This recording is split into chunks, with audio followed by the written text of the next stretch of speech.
தற்போதைய அண்மை செய்தியை நம்ம இப்ப பார்த்துட்டு இருக்கோம். பஹல்காம்ல தற்போது சுற்றுலா பயணிகள் கொண்டாட்டத்தில் ஈடுபட்டு இருக்காங்க. அது மட்டுமில்லாது ஆபரேஷன் இந்த சிந்தூர் மூலமா பாகிஸ்தான் தீவிரவாதிகள் 70க்கும் மேற்பட்டவர்கள் கொல்லப்பட்டிருப்பதாக தகவல் கிடைக்கப்பட்டிருக்கிறது. இது குறித்தான மேலும் விவரங்களுக்காக இணையவிருக்கிறார் எம்முடைய செய்தியாளர் ராஜேஷ்.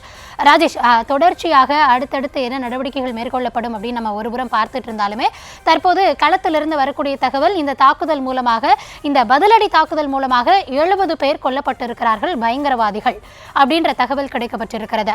பொதுவாகவே ஒரு எல்லை தாண்டி ஒரு தாக்குதலை மேற்கொள்கிறோம் அப்படின்னா அந்த கிரவுண்ட் ரியாலிட்டி என்னவா இருக்கு அப்படின்னு ஊர்ஜிதப்படுத்த சில மணி நேரங்கள் ஆகும். தற்போது கிடைக்கப்பட்டிருக்கும் இந்த தகவல் அதிகாரப்பூர்வமானதா? எத்தனை உயிரிழப்புகள் ஏற்பட்டிருக்கிறது? இதுல பொதுமக்கள் யாராவது சிக்கியிருந்தார்களா? என்ன கிடைக்கப்பட்டிருக்கும் தகவல் ராஜேஷ்?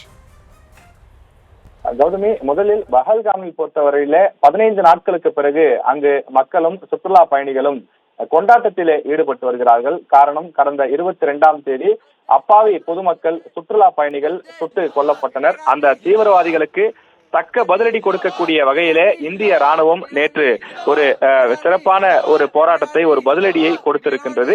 அதற்கு தற்போது பஹல்காமில் கொண்டாட்டத்திலே மக்கள் ஈடுபட்டு வரக்கூடிய அந்த காட்சியை பார்க்கின்றோம். அவர்கள் பல இளைஞர்கள் அங்கு ஒன்று கூடி பாரத் மாதா கி ஜெய் என்றும் பாரத மாதாவிற்கு கிடைத்த ஒரு வெற்றி என்றும் அவர்கள் தொடர்ந்து உரக்க குரல் எழுப்பி வருகின்றார்கள். நம்முடைய இந்திய ராணுவம் ஒரு தக்க பதிலடியை கொடுத்திருக்கின்றது. இதிலே 70க்கும் மேற்பட்டோர் கொல்லப்பட்டிருப்பதாக அங்கிருந்து வரக்கூடிய செய்திகள் கிடைக்கின்றது. 70 முதல் 80 பேர் தீவிரவாதிகள் கொல்லப்பட்டிருப்பதாகவும் பலர் படுகாயங்களுடன் அவர்கள் மருத்துவமனைகளிலும் அங்கு இருக்கக்கூடிய முதலுதவி சிகிச்சை வழங்கக்கூடிய இடங்களிலும் அனுமதிக்கப்பட்டிருக்கிறார்கள் என்றும் பாகிஸ்தானிலிருந்து வரக்கூடிய உள்ளூர் செய்திகளும் தெரிவிக்கின்றன.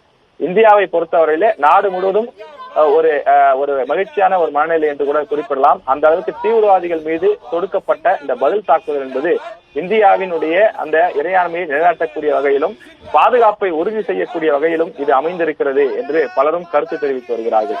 ஜம்மு காஷ்மீர் மாநிலம் பஹல்காமில் தீவிரவாதிகள் கடந்த 22ஆம் தேதி நடத்திய கண்மூடித்தனமான அந்த துப்பாக்கி சூட்டிலே பலர் உயிரிழந்தார்கள். குறிப்பாக 26 பேர், 25 சுற்றுலா பயணிகள் உட்பட உயிரிழந்திருந்தார்கள். நாடு முழுவதும் மட்டுமில்லாமல் உலகம் முழுவதும் ஒரு பெரும் அதிர்ச்சியை ஏற்படுத்தியிருந்தது.